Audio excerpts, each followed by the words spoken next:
impano y'ubucuruzi aribyo bakoze ku za Samsung babona Byuching Yu babona afite impano y'ubucuruzi babona leta mu byumva kimwe kuko mu gihugu nk'iki ntago wakubakira ku bintu by'umuntu leta ivuga ngo simbuka ngo kubera iki ubukungu abo bantu ubakiraho abari abantu leta ibwira ngo simbuka agasimbuka akavuga ati nyakubahwa muyobozi ati nabirangije ahubwo bakaza kumubwira ati ko wasimbutse ukarenza aho twashaka ko urenze so nuwa ngo ntago bari abantu basa n'abahangana na leta ahubwo bari abantu bumva neza umujyo ariko ikibazo nago urugero bashaka kuzamura umusoro ku bintu runaka ugasanga umuntu ufite miliyari 10 cyangwa 50 mwicaye muri salo yiwe sha ngiye leta se shanga abahungu sha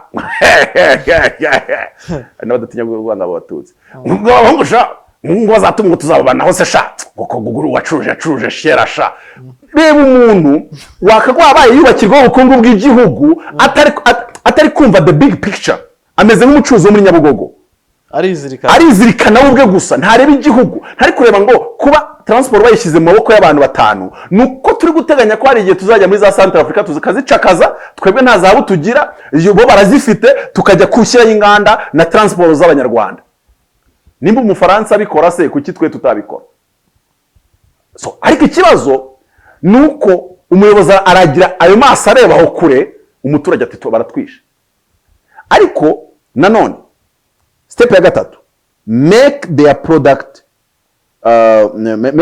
production target nuwango leta itangira kujya ariyo iha secteur privé target za production kurugero leta y'u Rwanda ikabwira Horizon ngo nitwongere kubabona mu mihanda nitwongere kubabona mu kubaka turashaka mu myaka 5 n'imbere ko mukora business plan mukaba mwinjiye mu bintu bya production y'ama Sonitech amatelefone turashaka ko mu myaka 20 smartphone umunyarwanda azabatunze 80% ziri mu Rwanda zizaba zakorewe mu Rwanda zakorewe mu Rwanda biravuze ngo tugakora plaquette tugakora diode tugakora microphone tugakora transmit zose aho ngaho niho bantu batwena n'icyogaje tuzakigira ariko ni ibintu byubakwa birubakwa muri bandi ba bantu bagaragaye ko bashoboye mu buryo bw'ubumenyi bikazamuka noneho icyakane ndavuga ngo nk'Ubuyapani bwarabikoze bwabwiraga uruganda rw'ibyuma cyane cyane nirwo rwari rwaragowe ko icyo gihe hari hakenewe ibyuma byinshi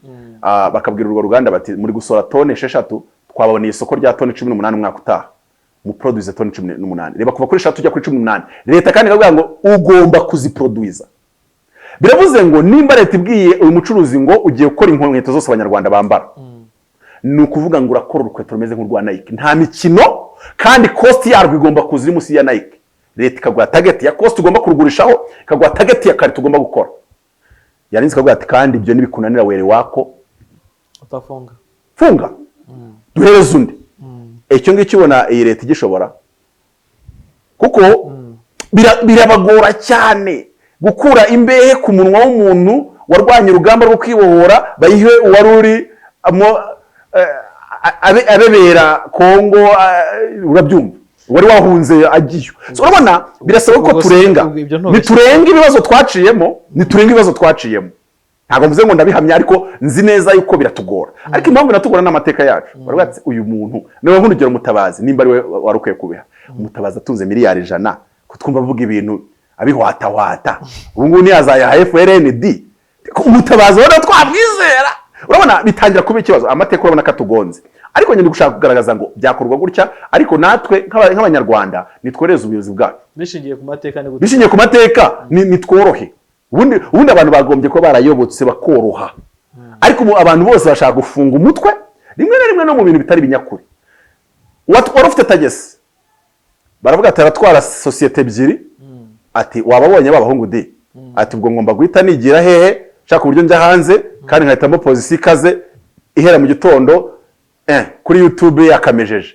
bari abantu n'abagome ntago yigeze abasha kumva the big picture kuki ibintu biri kubakwa gutya ibi bihugu bindi tuyo gusabirizamo byabashe kubikora nubwo buribwe bibasha kubucamo ariko babasha gukora pre final ni iyi bantu washyizemo amafaranga menshi baragenda bagakora inganda zikora ibintu bicuruzwa mu buryo mpuzamahanga za nganda zirabanza zigaha abana banyakazi noneho middle class gatangira kuzamo b'abantu bakora muri izo nganda zikomeye. Nk'urugero muri Korea y'Amajyepfo middle class igizwe n'abantu bakora muri Samsung.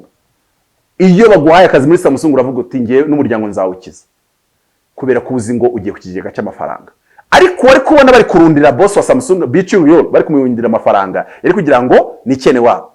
Ikibazo twe mu Rwanda nta mubo bahimbehe sindabona mu Bicyung ni umuntu wumva ko bafite imize eshatu kibagabaga agomba kujya yirwa yikora mu bwanwa ubundi akarya abana ubundi akajya Dubai kurya abana amafaranga ariko barya mu mafaranga y'igihugu nakubwiye ngo ari amafaranga ntago abara yabo bundi umubare wa miliyari ugeza ukaba ayifite atara yawe na y'igihugu ku buryo ushatse no kuyatokana ndi president nakugwa hejuru ntago wayagendana aya na y'igihugu ayo wakoreye kwa nyoko wanyu bari usohokana ugenda ariko ayo wakoreye hano twaretse uyagira kugira ngo uyubakisha ibyo twashaka ko wubaka kandi ikindi bakajya bamenya mu kuyabaha kubashyira mu makontra bakwensa bagakora kuyivuze ngo kuyabaha ni barayabaha wana nyine ni gute bayabaha mu ntoki bagenda gute bayabaha mu ntoki none se reka nkwereke wenda dufata urugero ukugira ngo usobanure abantu neza kuri iki kiganiro kuba ministri muri uru Rwanda nihe ministeri utayobora wowe ndi kuvuga wowe ntayo njye ubona nayobora zose wazebora hafi ya zose nta bintu ntago birenze systeme nicyo nyikundira reka ntago igombera ubuhatari iyi systeme ibifite abantu baba hatari batanazwe nk'abo muhura mwaganira ati ya iki gihugu gifite abahanga kumbi bano bantu birwa kuri za YouTube na za Twitter na za Facebook nge mbita decoy n'abantu birwa bayobyura ari system ifite abantu b'abahanga b'ibimene bakora karikere zabo ku mibare iteye ubwoba. Niyo mpamvu ubona bari abantu ba decoy bagucanaho umuriro kandi ukabona system ni kujyanya amageragere kubwabo ukabona bakujyanya amageragere ko ziriya ni decoy abagabo nyabagabo bo bari kugutera imibare uriya za decoy kuri honorable Evode zari zifite ibyo ziri kuvuga abanyamibare bibereye hari bari bwateja we turi kumwe tu Rwango wabona ko dufite abahanga ahubwo icyaza abantu bazi ko Rwanda ari ziriya decoy tureba u Rwanda n'urundi mu Rwanda harimo urundi umuntu utabizi ntabyazi aho hari abantu birebera izo decoy n'inyangabira amazirwa ziba bakagira ngo nibo bantu bayoboye igihugu bariya nyine n'ukwirwa ariko nagaribo so mu byukuri rero navuga ngo birashoboka kubyubaka ariko hari n'igihe wasanga umuyobozi wacu yarashatse babyucungiro ayoboraho amafaranga kugira ngo bubakane nawe akababona wenda ashobora kuba yarabonye bankubiri ntibirangire neza donc ntinini hari ukuntu ubona ko umuntu yashobora nyuma ntashobora ntago wenda nshatse kubyinjiramo sinanazi story y'uwo muntu ahubwo nshatse kwivugira ngo umuntu igihugu gihaye imbehe nta nimba kimuhaye imbehe mu ifumbire mu myaka 10 yakabaye yinjiye mu kutangira gukora aya mafurnitures tuvana China n'ibiki byose akavuga ati ngiye ifumbire igihe nyifurnishije igihugu none nashyizeho uruganda abatanzania abakongomani abanyakenya bazajya baza gufata furnitures mu Rwanda kubera ko ngiye gusora qualité bembye ku buryo n'umushinwa yizana wazihagarika hamwe ukazitiranya cyangwa si yanjye akaba ari yubona ari do qualité urumva zahitaha urubyiruko wenda 10,000 akazi nyuma yahazamuke aho urubyiruko 1,100 akazi azamuka urubyiruko 500 akazi urumva yuko n'imisoro itangiye kuzamuka Samsung yinjiza mu isanduku ya leta imisoro ingana na 26% ya budget national nuwe mucuruzi dufite niba shaka bazamuha kimwe cyaka 80% ya igihugu yose ariko ambabare nawe kuri societe nka Samsung nimba hari ariko ikibazo bivuze yavuga ngo ndahari ariko nukubeye abeshi nukubeye nuwango abantu benshi birata ibintu badashoboye mutabazo nyumva mfite urugambo rwishi wari wanyuma mvuga ko nashaka kuyobora u Rwanda wari wabinyumvana tujye tubwizanya ukuri abantu bareke kwirata ibyo badashoboye nawanje mbyumva no matoro njya mbyumva kuva umuntu muri zone navuga ati nanjye na biriya twaza kora nabikora ariko mwaje mwihangana mwaje munubaha s'il vous plaît hari abandi babitangiye bazi ko babikora bagize agasengero kambira kandi bagashyira muhanga birapfapfana birabacanga birabasaza bava mu gihugu baragenda nimba ubona umuntu yubatse ibintu wabanje ukamubaha basi kavuga ati ariko samahana umuntu uyoboye u Rwanda imyaka 20 n'ingaro uyoboye cyangwa se 20 uyoboye cyangwa se ingahe n'icyerekezo tugezemo n'ibyubatse muri uyu mujyi wa Kigali, infrastructures, abashobora aho tugeze twaye dushimye umwana wandi indirimbo ngo aho ugejeje ukora mbayishimye. Tumwe n'ukuri rero hari babyubatse neza ariko bageze hagati bagwa mu matsa niyo navugaga baguyemo. Ntago bagomba gucunga ko batabiha mutabazi batizeye neza, bagomba gucunga yuko wa wundi bizeye neza afite competence. Ikibazo suko wenda abo bizeye batakagize competence, uburyo bakuze bishyizemo ibintu bibashuka. Nase nimwumvisha His Excellence avuga ngo mwirwe muvuga ngo batwigiraho, ati cyo kigatuma udakora, batwigiraho yabaye intero n'inyikirizo, aho wagakoze bari batwigiraho. So icya kane rero kirakomeye, kiravuga ngo make them pay 40% on salaries. Iki kirakomeye. Leta nigomba gutegeka umushahara fatizo. Rero abadepite sinzi ibyo bakora mu nteko, umushahara fatizo uracyari muto cyane, bivuze ngo umukoresha ashobora kunguka. Hari igihe njya numva ngo MTN n'ubindusha neza ngo ijya yunguka ngahe mu mwaka. Ntago byibuka ariko billions, ni miliyari menshi cyane uko ijana. Societe kunguka miliyari 100, ugomba rero guhita ujya kureba kubanga ihemba ngaha. Erega nahembye miliyoni 5 se hari ikibazo nimba izunguka. So leta ikabasha kuregulariza ku buryo umukoresha atiba abakoresha akabakama. So ikababwira karite bagomba gukora, ikabashakira isoko, yarangiza ikanababwira ko amafaranga bagomba guhemba. So ndumva ari nasoza mvuga icya gatanu, step number 5, push their contracts and invoice. Ni nk'icyo nari nkucishemo cyo vuga ngo ubabwira ibyo bagomba gukora ariko ukabashakira n'amasoko yabyo ukanabishyuriza. Urugero China Bridge, harya ni China Road. China Road uzaze gukora umuhanda mu Rwanda, bina ba entrepreneur bajya babaringana bagatinda kubishyura, ubibakoreho. Zipping yinjiramo. China Road uyihikiraka, utinde kuyishyura. Zipping cyangwa se ambassadeur aravugana n'uwo bireba, baza atari ko mutarimo mutubanira kandi inkunga tugomba kuba ko twayitanze, ubu muri kubigenza gute? Urabona yuko bari gupushinga contract zabo kuba zaboneka, abacuruzi babo bien sûr, ariko kuko abacuruzi babo barashoboye. None se tuvugishije ukuri, Amerika ivuze ngo kubera ko twikundira u Rwanda, akashaka nkubwire nimba ari ihemana izadukiza Amerika n'Ubwongereza. Bwe ntabwo byo mwe muba muzi, ntabyo muba muzi. Ama speech aravugwa gaca abantu batayumvisha, ari ama speech puissance ameze nk'uruvu, yihinduka nk'ikiri, muravugana mukanya akavugana n'abandi kandi cyangwa se akagucongera. So ariko nanivugiye kuvuga ngo nka Amerika ivuze ngo kubera ko twabakunze nk'abanyarwanda, tubahaye gukora umuhanda uhagaze miliyari 100 z'amadolari. N'urugero, hari societe yo mu Rwanda uzi yakora uwo muhanda? Ntayo.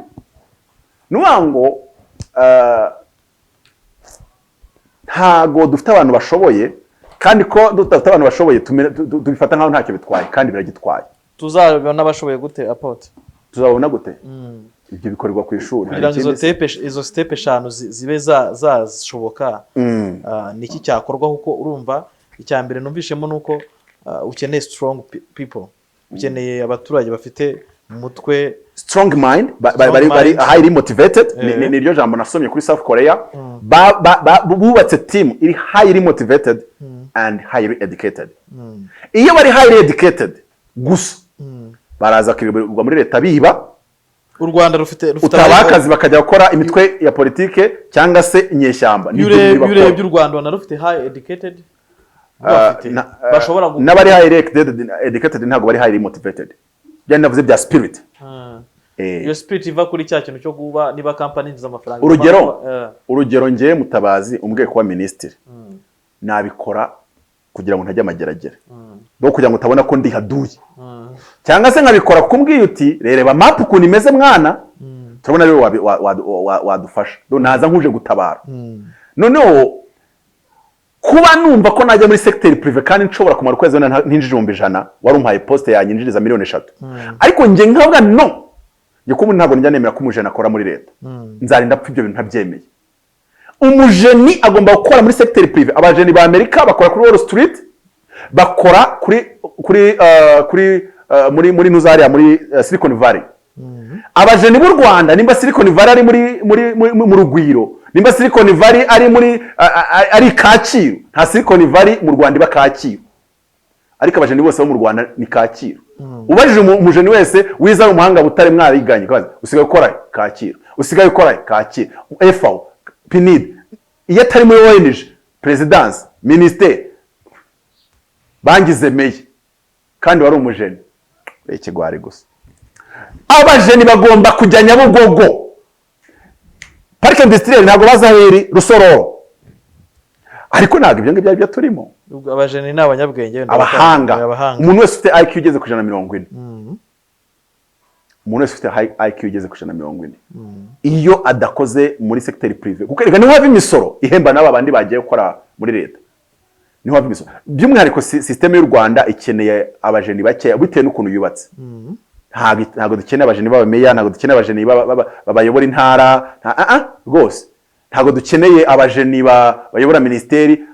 Donc babandi biga imirongo migari nibo dukeneye ari abajeni, abandi rwose wahakora na Mutabazi yahakora. Noneho rero ahubwo babajeni ni babirukane bavuga ati akazi kanyu, igihugu gifite umutekano, dore Nyabimatabirwa bahadusabotera. Aho kugira ngo birwo badusabotera, ahubwo ni mugende mwadushyira uruganda rukora imbunda. Kongo izo yirwa irwanisha igeze zazi kuzigura Nyabimata, ariko atari kuza kuharwanira, ahubwo baza kuhagurira izo bazajya kurwanishiriza amashyamba y'iwabo, bagende. Nwango ibintu byubakwa n'abantu ariko bafite uwo mutima. Naho iyo ubonye muri muntu wese afite egoism, njyewe kundi miya. No, ntabwo byava. U Rwanda kugira ngo icyo kintu cy'ubusumbane gikemuke, uvuga ngo hakenewe abaturage bafite strong mind, bari educated. Ikibazo mutanibaza who will shape this mind, ninde uzashaping mind. Ariko ugeze kuvuga ko hari abajeni bahari batagaragara bari behind. Twari dufite itorero iyo ribikora. Itorero rimeze gute? Itorero Kristo cyangwa itorero ry'igihugu itorero rya Rucago. Itorero rya Rucago. Ikirango icyo ushatse kuvuga ni ibintu cyane. Kubaka mind, kubaka cyo gukunda igihugu. Kubaka uwo mutima. Kubaka uwo mutima. Ariko so umutima ubaka ukuze cyangwa byari bikwiye kuba binahera aho. Ubundi iyo sataho kubatsemo n'umwana wa primaire naho kubakemo initorero buriya ntago ryabishobora. Bivuze ngo abakuze nibo bafite ikibazo, ariko nibura abana birashoboka. Birashoboka ariko not by guessing. Atari uko wenda twishyizemo ngo byashoboka kubera ko tubishaka. Nakubwiye ukuntu umwana tuve nk'ibyo bihugu bya Korea watanze urugero ukajyaza Israel, umwana bamwubaka akiri muto. Bo babikoze bati kugira ngo bamwubaka akiri muto, umwana bakamwereka ngo muri iki gihugu iturufu yo kuba nkuko wenda muri iki gihugu babiganirwa mu masaro, ntawe ujya bivuga uretse Mutabazi wasaze. Babiganira mu masaro akabati iyi ngoma urabizi, iyi ngoma ubundi icyama baba bari mu tuntu nk'utwo ngutwo kukwereka yuko hari indi turufu yatuma urya iyi ngoma. Ariko hariya barakubwira ati mwana wanjye, nimba ushaka ubuzima bwiza iga ubu umuhanga uzakora muri Samsung cyangwa RG, nimba ushaka ubuzima bwiza. Ubundi wenda nk'icyo waruvuze kigenda kubavuga muri saro, ubundi hari umuntu ushobora kuba mu bihugu byose muri politike ntawe wabonye wabaho mu gihugu tumvikana system. Birashoboka ko ushobora kuba utari muri uko iyo system nishyiraho za polisi, nishyiraho ya mirongo abantu bakoreramo. Ni gute wacuruza utumva iyo system kandi ukora mu bihugu bimaze kugera kure nka za Amerika? Bishaka kuba bikuzi yuko rwose utimbamo systeme wanajyariya kuri radio utuka uhereye kuri president ukageza congress yose ukayimanura, ariko kubera uburyo ibintu byabo biba byubatse bakakureka. Ariko bikanahera kuri mu buryo bwa economy bakakureka, bigera kuri za culture zabo. Ariko nk'urugero ntago baguha ikiraka muri NASA. Kurugero ibikoresho byose bijya muri NASA bizanwa na Elon Musk kubera ko bazi ko ata compromise igihugu. Kurumva muri NASA umuntu ashaka kuzana ga flash gafitemo kabashinwa bashyizemo kanyuku kantuza virusi, yaba virusi cyangwa se bizajya bitwara amakuru akabara kurangije. So usanga aho ngaho hakenewe umuntu umwizerwa. No mu Rwanda ariko byashoboka, hari imyanya ikeneye mu mwizerwa, hari n'imyanya washyira mu Mutabazi ntegire gito. Eko ze Mutabazi kuki yamaze kwishyira ku ruhande? Impamvu Mutabazi yishyira ku ruhande nuko cyangwa nukugira ngo hatazaye n'untekereza. None se hari umuntu nawe wishyira imbere kubera iki, nk'inonirwa yagisebe kubera iki, arumva ariho amaso yatumbereye. Nje rero amaso yanjye atumbere kuvuga ngo mana mfasha batantekerezaho, mfasha batantekerezaho nkomeze uyu munwa kwisi waguto. Kuko ukubana navuga ngo ndavuga ngeze mu cyongereza mba nguruka. kubera iki? Ni impano nahawe. Nshobora kugenda nkabwira abanamibi ko bakubaka igihugu cyabo, nshobora kugenda nkabwira abazimbabwe ko bakubaka igihugu cyabo, kandi hari imyaka nzamara mu Rwanda, kariyeri yanjye mvuge nti ibyo nafasha abanyarwanda nabibafashije, nimba bari buzankenere ubwo barankeneye cyane bankeneye, fate nkore kariyeri international. Mu by'ukuri suko mvuga wenda ndi ikibazo, ahubwo nabi igisubizo, ahubwo nuko mvuga nyine wa muntu ushobora kuvuga ibintu bimwe bikanyereramo, ubundi system itagyemera ko bivugwa wenda, cyangwa se ya prefer ko cyangwa abantu bamwe nangira ngo nta kurabona ino system hari ukuntu abantu barwaye, abantu bafite trauma nk'iya Diamond. Diamond ari indirimbo warumva aririmba adashyizemo Mama Dangote, psychologically rero bito bigaragaza yuko ari ikibazo afitanye na se ko cyataririmba. Ni system rwose cyangwa n'abantu barwaye, abantu bari muri system bafitemo n'abantu bose cyane bamwe. Noneho bigatuma Mutabazi ashobora nko kuvuga ngo hari ibyakozwe bimwe n'ibyiza, hari n'ibyagakozwe kugira ngo binozwe, ejo hagagira umushinja jenoside, nkuko twagatangiye kuvuga tugiye tuvuga ikintu cya jenoside. Ariko we gusa ndashaka urusyo rushyushye ndumukorere, wenda nk'urugero ashaka kuba afite iyo sosiyete nyine bashyize ku mbehe kandi abizi neza yuko yirwa ry'abana, akavuga ati Mutabazi ari kudutobera cyangwa ikindi. Hari n'abavuga ngo ndi kubateza abantu, ushaka kubateza abantu abikora mu bundi buryo. Ntago rero ibyo bintu babishaka. Kandi ikindi ubundi Mutabazi se nimba avugira kuri bose babireba, njye mvuga nshaka kugira ngo abayoboye babyumve, ntabwo mvuga nshaka kugira ngo abanyonzi babyumve se bimaze iki. Hari n'ibintu ubu mvuze navuze nka kimwe cy'icumi kibiri muri iki gitabo. Kubera iki? Hata umunyonzi atabyumva akaguruka na leta ati na Mutabazi yabivuze. Ari hoteli merutse kujyamo mbona bakwikwe bose batonze umurongo na ba manager bose batapotra Mutabazi ngo bagiye gusuzuma umuyobozi w'igihugu. Rero iyo ufite influence nk'iyo ngiyo wirinda gusenya ibintu, wirinda kuvuga ibintu bya uravungura. Urumva abantu benshi babizera ibyo uvuga. Okay, ntago ari bose ariko benshi babizera ibyo uvuga. Ariko nk'urugero ngiye ngahura n'abantu bari muri iyi system babandi bari kabisi ndani aho ngaho nabanguruka. Aho uvuga byose wirekuye. Ubundi ni nacyo media ikwiye gukora apoti. Ubundi muri media ari theory bita mass media and society. Uvuga ngo iyo theory ubundi binyamakuru biba bikwiye kuba biyaplika cyangwa n'abakorera muri za media. Abenda hatarimo citizen journalism, kubera ko iyo hajemo icyo kintu cya theory utekereza nyine kuvuga ngo ibintu ndabitanga gute. Umuturage arabitwara gute kuko arabikoresha ate. Ukurumva media yo yubaka societe ntago ibikwiye kuyisenya. Nawe rero nkaho uvuga kandi ku Rwanda nta nubwo navuga byose ntishyuwe. Ngeze gukora public speaking nk'umwuga, strategy analyst mbikora nk'umwuga.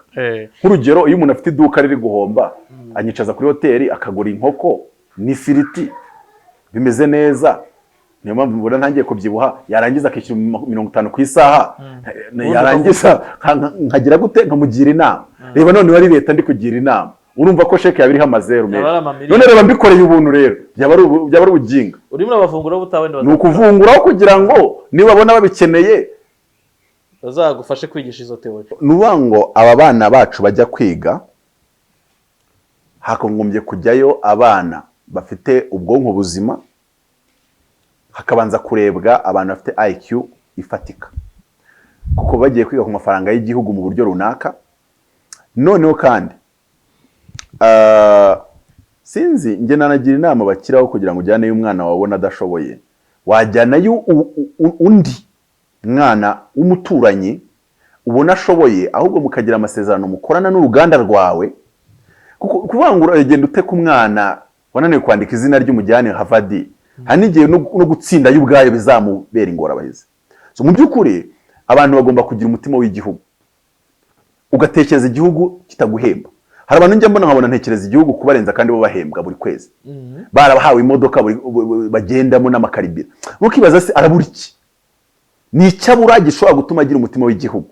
Nuwa ngo ubwenge bwe buke buri kumwemeza yuko agomba kuba muri relax atavunika. Rero bakajyana niyo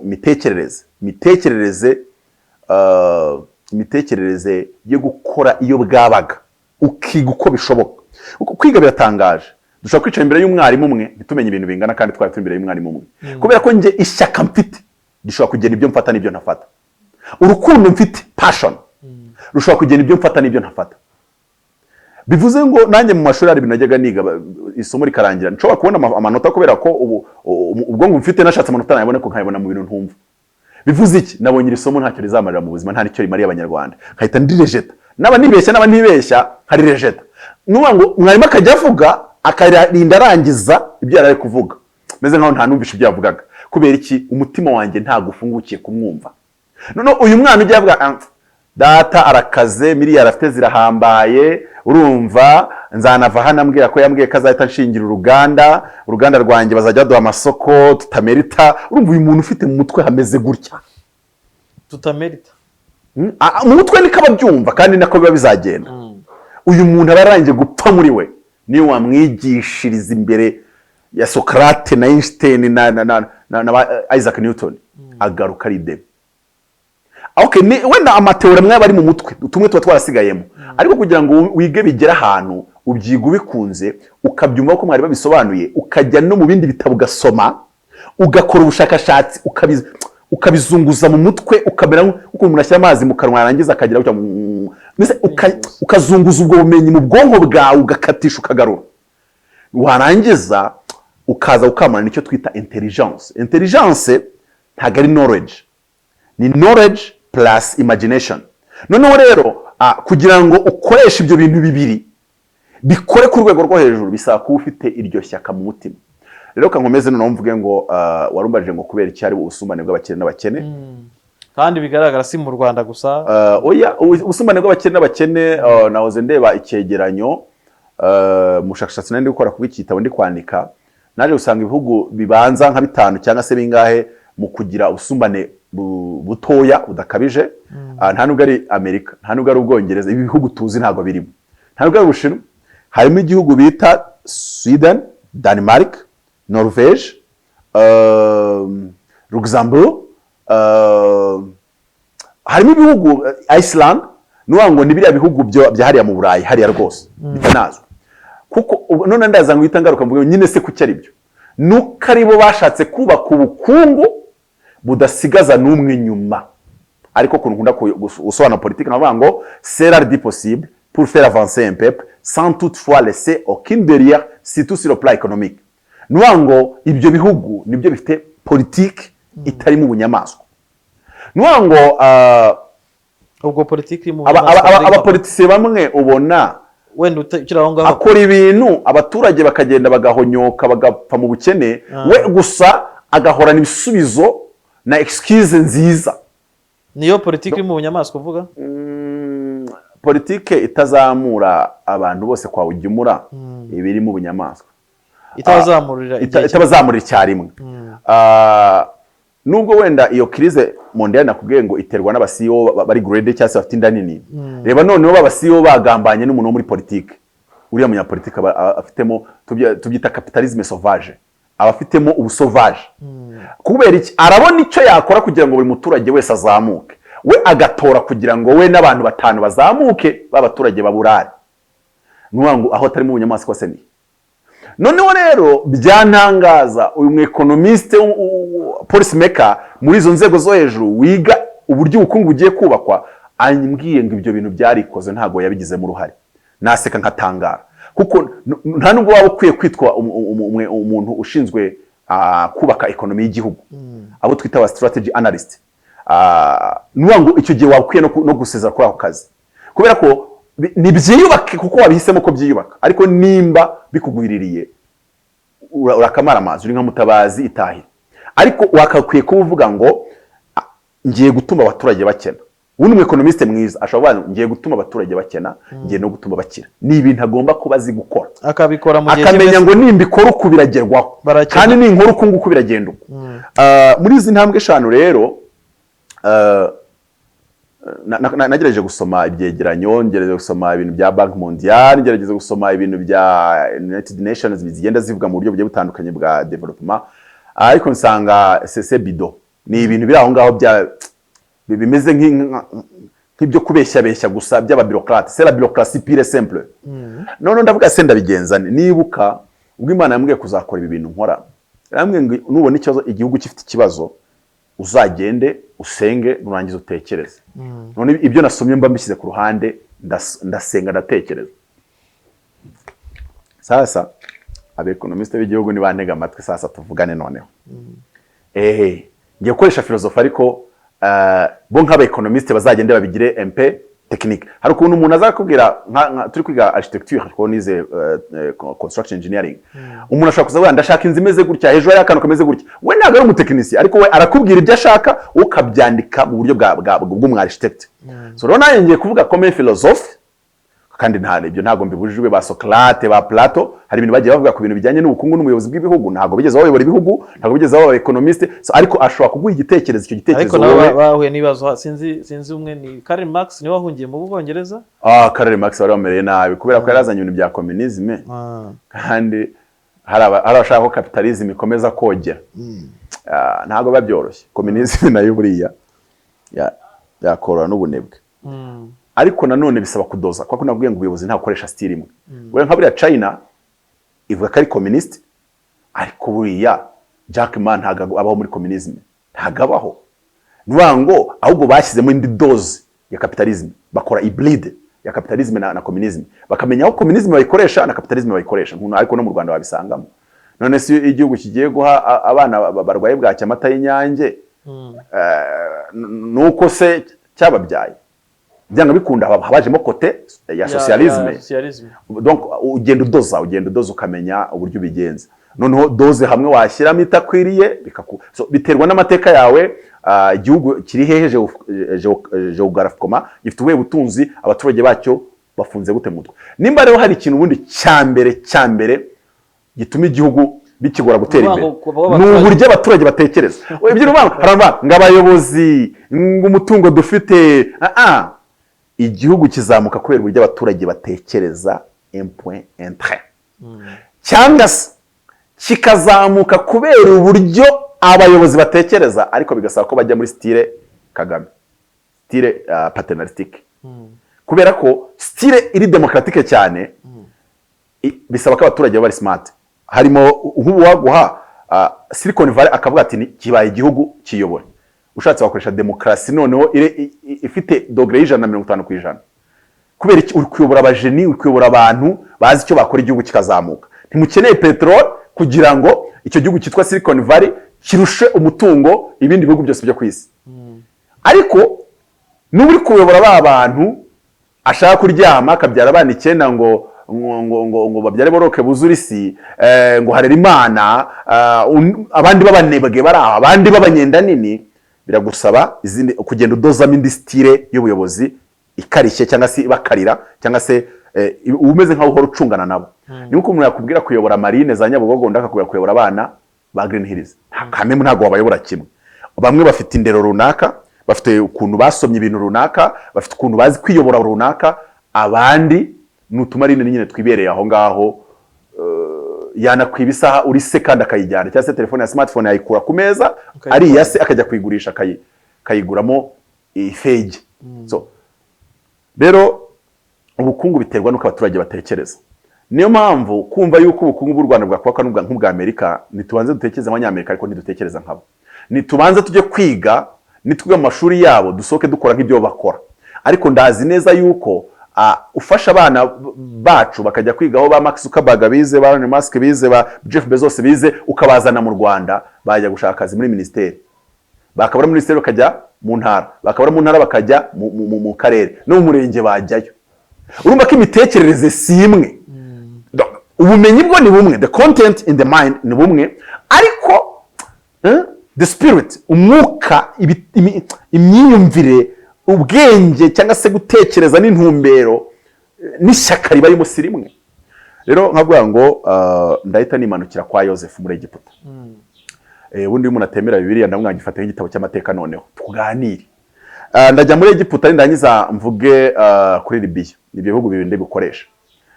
Ubundi umuntu bita Hamu niwe birayita Afrika. Niwe wabyaye abanyafrika bose. Niyo mpamvu birivuga ngo nahamagaye umwana wanjye ngave muri Hamu. Hamu yari afite abana 4. Icyana cyatunaniye ni cyitwa Kanani. Nicyo cyatinganye na se, uretse ko Bibiliya atari ibyanditse ariko ubushakashatsi butemeranywaho buvuga yuko cyatinze sekuru. Niyo mpamvu yakivumye. Ariko uwo muvumo wakaba yarafasha abanyamerika n'abandi batingana kurenza abanyafrika, ko abanyafrika si twe tubikora cyane. Ahubwo umuvumo donc ikibazo cyari gihari mbona abanyafrika wagira ngo twarazwe ni imitekerereze iciriritse ngo Hamu niko birivuga ngo Hamu yaraje asanga se yambaye ubusa ngasubira kubwira abakuru be Shemu na Jafet nkibaza iki kiguryi kuki cyabonye se yambaye ubusa kikajya guhuruza warabona ko opposition z'inyafrika zose Ubwongereza Amerika muze murebe ariko ibyo byamuze kiwabe ibyo byashindikanye bataza kuduhamagara ariko nyine nuko duteye twumva ibintu byose twajya gutabaza ngo dore papa yambaye kwambika isoza kandi ukabona n'uri gusakuza ahubwo uriho ibyo yakoze umushyizeho ntanakora kimwe cy'ijana ariko we no gusakuza no guhamagara umuze murebe yambaye ubusa so ako nakantu abanyafrika bagomba gukizwa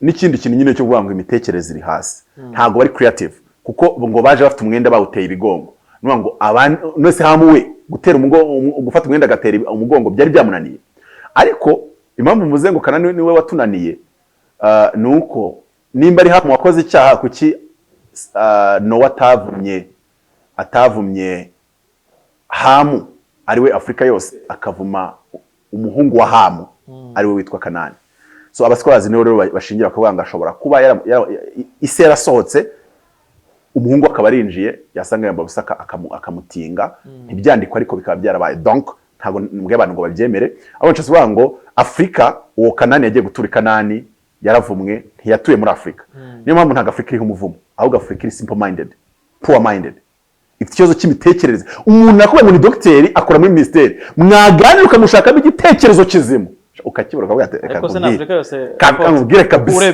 urababaje bya muri Misiri bya mu bihugu bya Afrika na Afrika yose cyangwa ni kuvuga wenda ndi umfasha generali ntago wenda mvuze ngo ndageneralije kuko hari ahantu ubona hakanyakanya nka za Misiri harakanyakanya simple mindedness imitekerereze iri hasi kandi ntibagire uruhare mu kuyikuza ntibashyire imbaraga mu kuyikuza ubwo rero nuvuga ngo abana basigaye muri Afrika ni witwa Kush iyo bavuze Kush muri Bibiliya bashatse kuvuga Ethiopia donc ngo Kush yabyaye abanya-Ethiopia haba umuhungu witwa Put ariwe wabyaye abanya-Libya n'abandi banyafrika bose buri abanya-Libya n'abanyafrika n'abandi banyafrika basa n'abakomoka hamwe kuri Put ibyo ni amateka ntago ari ngombwa kwemera bya ni amateka abafite abadoktori bayasacinze n'abajeologe gutyo none uwitwa Misraim niho hava ijambo Misiri nuvuga ngo yabyaye abanya-Misiri Kush abyara abanya-Ethiopia Put abyara abanya-Libya n'abandi banyafrika kuki mvuze icyo ngicyo ndavuze ngo ndaza gufata ku muhungu bita Misraim nongere mvuge ku muhungu bita Put ariko ntago ndaza kuvuga kuri Kush nubwo nawe nshaka kumukomozaho gatoya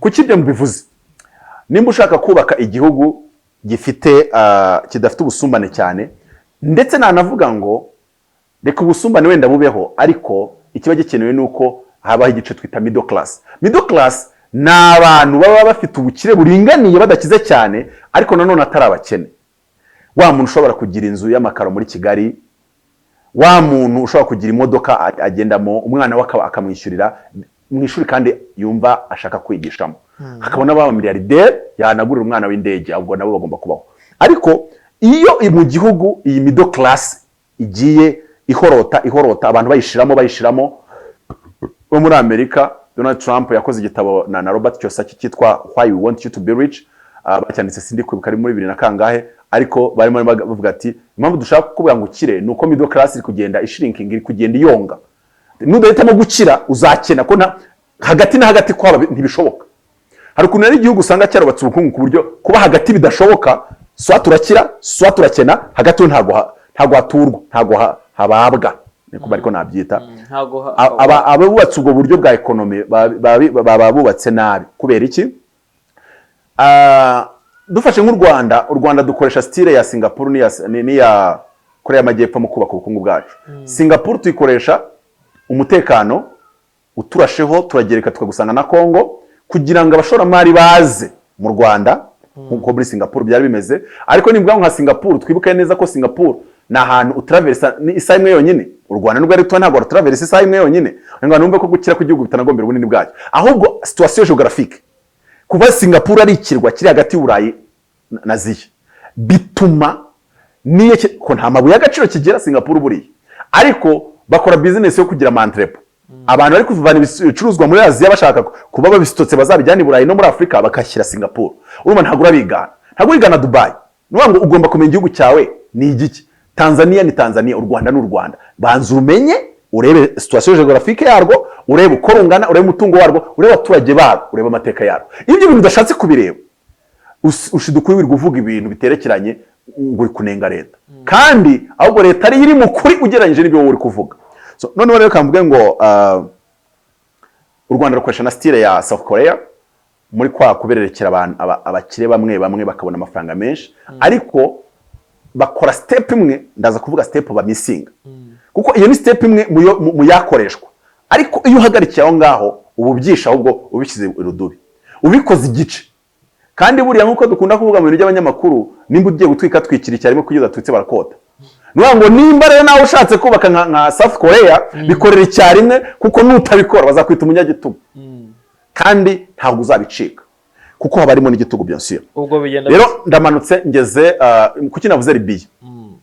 Kugira ngo ubake igihugu giteye imbere bigusaba ko ufite petroli nk'iya Libya. Igisubizo biroroshye, nimba utayifite ntuyifite. C'est tout. Ntabwo ibyo ngibyo byo turi tubinegosia. Nimba igihugu cyawe ari nka Israel bivuze ngo ni umucanga gusa, bafite ubukerarugendo bw'imva ya Yesu n'ibindi bifatanye na Yesu byinjiza amafaranga, ariko natwe dufite ingagi. Bafite abaturage 8,000,000, dufite 12. Magambo make Israel dushatse twayirusha amafaranga turi abanyarwanda, kuko dufite ingagi bakagira Yesu. Icyo baturusha neza, baturusha umutwe, nta n'amatiku bagira. Kuko dufite genocide, ariko ubu nta matiku bagira. Kugira ngo abantu babone yuko impamvu za excuse turi gutanga sizo. Ukabihuza gute ubu ngubu? Kuko Israel uyu munsi ifite startups 4,000 za high tech. Abantu bose bashaka gukora startups za high tech barahaguruka bakajya Israel. Bajyayo kubera iki? Iyo ugiye muri Israel ushaka gukora kampani ya $20,000,000, uragenda muri tukagaragaza business yawe. Babona ari nziza, babona iri prometheuse cyangwa se ari business shop ifite hazaza. Muri $20,000,000 z'amadolari uzashora bakaguhamo 8, ugasora 12 zawe. Zazi n'8 bakakubwira ngo nubona uri gukora biri kugenda uzagenda uzishyura nta nyungu ushyizeho. Aribyo Jack Ma akunda kuvuga ngo ni gutubwira umuntu ngo natangira startup ari kuri credit ya banke ya 17% ati ntago bibaho. Ni Burayi bishyuza 3 na 5% ntago umuntu yabyubakiraho uruganda ruzazamura igihugu. Yakubakiraho ka kantu kazamugaburira ibiraya akabibona, ntago yakubakira byizamura igihugu. So muri South Korea rero bagiye babaha amafaranga batazishyura, n'amafaranga bazishyura badashyize inyungu kandi menshi. Bakababererekera amasoko menshi bakayabaha, ariko aho ngaho niho ndaza kubwira u Rwanda ikibazo cya rwahise rugwamo sasa. Donc icyo ngicyo ndadusana bagikoze tubanira aho ngaho. Tugikorera ba bantu bize mu mutwe bishyiramo ngo nitwe banyira igihugu. Ariko ukuntu uyu muntu aba apfuye mu mutwe wa muntu kwanga igihugu ni cyacu. Niwumva n'umuntu iryo jambo zavuga uti mpuye n'ingegera cyangwa se mpuye n'injiji gusa, kuko biragenda bikamwica mu bwonko, ntakore ibyo yagakoze ngo igihugu ni icyabo. Ntiyige kandi ageze ku ishuri ritanga ubumenyi ngo igihugu ni icyabo. Ntatekereze ngo akore research, igihugu ni icyabo. Uyu muntu ushatse wamushyira iwawe mu rugo ukamwubakira akazu inyamata ukajya umugaburira nk'icyana cy'inyoni, kuko uyu muntu ni ikibazo mu gihugu. Kandi n'umubyeyi we abafite uruhare mu kuba yari ubwonko bwe bwubatse gutyo. C'est comme un débile mental. Yego. Umuntu utabona sensibilité y'igihugu, utabona yuko abo basavuga ngo ni ba nyiracyo bakiviriye amaraso batakaje, akabibona nk'ahari ugunda kumva gukoresheje muri wabo gusinda insinzi, you know. So byanga bikunda rero tufitemo uruhare nk'abaturage, tureke kuvanga abayobozi, tufitemo uruhare nk'abaturage. Kuko nge nta nubwo nge nkunda kublaminga ino generation y'abasaza. Gose pe bakoze ibyo bashoboye. Ahubwo nge iyo ndebye generation y'abangana nawe nanjye n'abandi bari hasi hawo gatoya, bakunda kuvuga ngo igihugu ni icyabo. Abo nibo birirwa kuri Facebook batukana. Bayizo se ni base batukana. Ni baba n'abana babo. Base barwanya intambara y'amasasu bo bazi kurwana iy'umunwa. Ariko se ibyo kind of birababaje.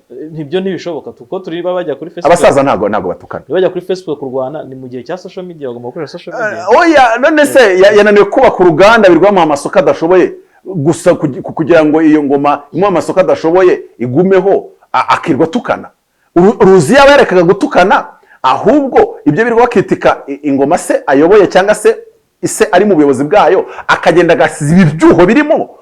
Hari ibintu umuhanga umujena adakora. Ntago nirwa turwana. ahubwo ngenda nziba ibyuho nica ibyuho ntabwo niba ndwana nawe urumva nk'urugero ushobora kujya ukavuga ngo Mutabazi ko yavuze ku bukungu atari Dr. an economy njya kugira ngo nze nsubikanye nawe nkagenda nkasoma ibitabo 300 by'ubukungu kazagera ahantu umva bantumiye muri Harvard kuvuga ku bukungu kandi uziko ntari docteur nava yose abukibwa ya magambo ngucicikesha ibikorwa gucicikesha ibikorwa nta mwanya mfite wo twiga duterana amagambo ibyo usobanura byose ndagucicikesha ibikorwa so rero nihuse cyane kugira ngo uzamure igihugu kidevelope kandi habe hatamusumbane gusa kugira petrole ya Libya kuko ntayo ufite funga umunwa nta niyo ufite ahubwo ukeneye petrole ya hano ubundi ya hano yo mu mutwe ni ahano kabisa ari abanyesere bakoresheje bafite ubutayu bw'intuza bw'umucanga uzi ijambo bagenderamo riri muri Yesaya rivuga ngo nzatembesha imigezi mu butayu bagahita bagenda bagakora irigasiyo bakazamura amazi mu butayu abandi bari kanyarira waravuze ngo uzatembesha imigezi mu butayu na Isirayeli ayo magambo yandikiwemo yajyanyeyo irigasiyo ibyo uri gusenga kanyarira se n'irigasiyo uri kwiga uko bayikora urumva ngo nubwo dusa ngo dutungishije benshi ngo mvugira ngo amin warasaze waranavangiwe ntawe utunze nta n'utungishije byari kera abarakore bakirukana dayimoni none ubu uyu munsi zaranabananiye basigaye baziyana mu bapfumu ruwo mu magambo make na gato mwacungiragaho kagiye hanyuma angara ndi kuvuga iki nimba utagira amavuta ya Libya ukeneye kugira amavuta yo mu bwonko knowledge based economy ndavuga ku bintu bita knowledge based economy ubushize nababwiye ku kintu cyitwa export oriented economy noneho nindangiza mvuge nanone kandi ukeneye kugira umutima abayobozi b'icyo gihugu bakeneye kugira umutima wa Gaddafi kuko umuyobozi igihugu gishobora kuba gifite umutungo mwese nk'urugero Gabo wagize ngo Libya irusha ibintu binini cyane ariko Gabo umuyobozi wayo ntabwo yari Gaddafi none se kugira ngo ubone ko na Libya ubu ngubu uyu musiri umuyobozi ni ikintu gikomeye ahantu nk'ahariye noneho rero ariko si bwo buryo bwonyine kuko mukoresheje style nk'Amerika ntabwo bigombera umuyobozi ukomeye kuko abaturage ubwanyu mufite imitekerereze itarimo umucafu nk'abaturage ariko noneho yari nko muri Libya cyangwa se ahandi hantu hari abantu benshi la majorité bari mal intentionné mukoresha style nk'iya Libya umuyobozi umera nk'umunyagitugu uri super power ariko ari well intentioned afite intention nzima icyo gihe agatuma ibintu bigira umurongo kubera yuko abiha umurongo mwiza kandi muzima noneho havuga ngo noneho nimba tudafite uriya bukungu bwa Libya bwo mu butaka ariko tukaba dufite ubwo mu mutwe ariko still dukeneye wa muyobozi